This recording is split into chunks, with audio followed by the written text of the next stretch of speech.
Ikanapulog-upat nga Domingo sulod sa tuig.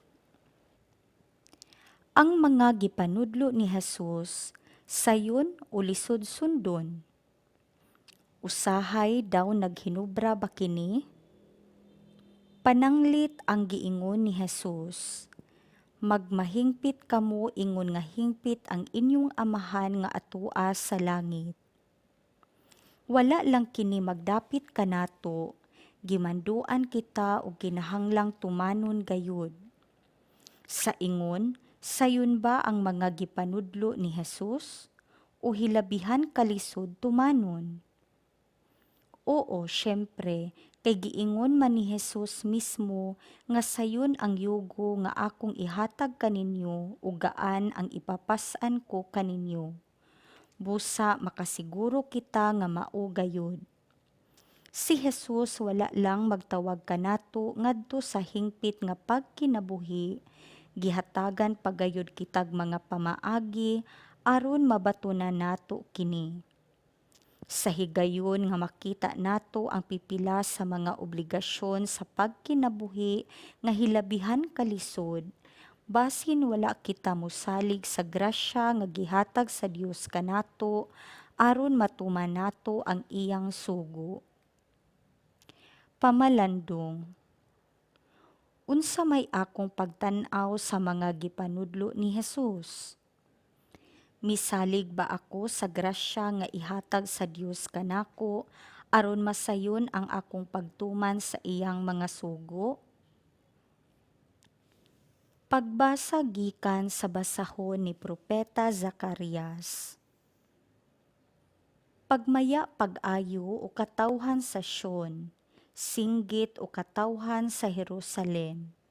Muanhi kanimo ang imong hari, muanhi nga madaugon ug mapaubsanon nga magkabayog asno sa nati sa asno.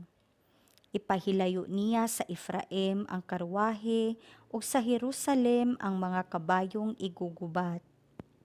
Balion niya ang mga pana ug hatagag pakigdait ang kanasuran. Ang iyang gingharian maglakip sa tanang kadagatan, sukad sa suba sa Euphrates ngadto sa tanang suok sa kalibutan. Ang pulong sa Ginoo. Salmo responsoryo. Daygon ko ang imong ngalan sa kahangturan, akong hari ug akong Dios. Ibayaw ko ikaw o Dios ug hari ko, ug daygon ko ang imong ngalan hangtod sa kahangturan. Matag adlaw daygon ko ikaw, ug himayaon ko ang imong ngalan hangtod sa kahangturan. Daygon ko ang imong ngalan sa kahangturan, akong hari ug akong Dios. Ang Ginoo maayo ug maluluy-on, dugay nga masuko ug dako sa kaluoy. Ang Ginoo maayo alang sa tanan ug maluluy-on sa tanan niyang mga binuhat. Daygon ko ang imong ngalan sa kahangturan, akong hari ug akong Dios. Papasalamata kanimo o Ginoo ang tanan mong mga buhat ug padayiga kanimo ang imong buotang mga alagad. Pahisguta sila bahin sa himaya sa imong gingharian ug pasultia sila mahitungod sa imong gahom. Daygon ko ang imong ngalan sa kahangturan, akong hari ug akong Dios. Ang Ginoo matinumanon diha sa tanan niyang mga pulong ug balaan diha sa tanan niyang mga buhat. Ang Ginoo nagpabangon sa tanan nga napukan ug nagapatindog sa tanan nga nangalipay. Daygon ko ang imong ngalan sa kahangturan, akong hari ug akong Dios. Pagbasa gikan sa sulat ni San Pablo ngadto sa taga-Roma. Mga igsuon, wala na kamo magkinabuhi nga minanduan sa tawhanong kinaiya kundili sa espiritu, Kung tinuod man ugali nga ang Espiritu sa Dios ana-ana sa inyong kasing-kasing. Kadtong walay Espiritu ni Kristo, dili iya ni Kristo.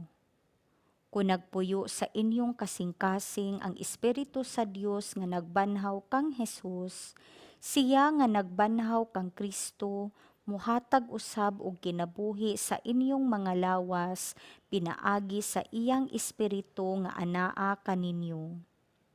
Busa mga igsuon, aduna kitay katungdanan, apan dili sa pagkinabuhi sumala sa tawhanong kinaiya. Kun magkinabuhi kamo, minanduan sa tawhanong kinaiya, mamatay gayud kamo. Apan kun pinaagi sa Espiritu, patyo ninyo ang tawhanong binuhatan, mabuhi gayud kamo. Ang pulong sa Ginoo.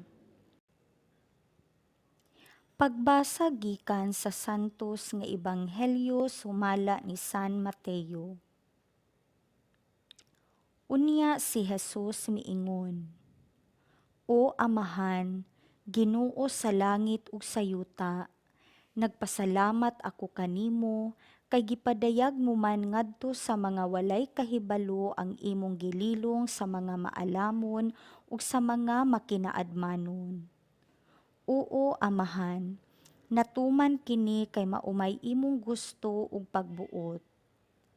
Ang akong Amahan naghatag kanako sa tanang butang, walay nakaila sa anak gawas sa Amahan, ug walay nakaila sa Amahan gawas sa anak, ug kadtong mga tawo nga buot sa anak nga makaila sa Amahan.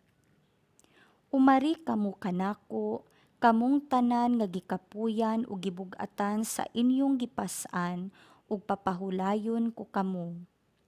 Isangon ang akong yugo, ug sundan ninyo ako, kay malumo ako ug mapaubsanon sa espiritu, ug makapahulay kamo.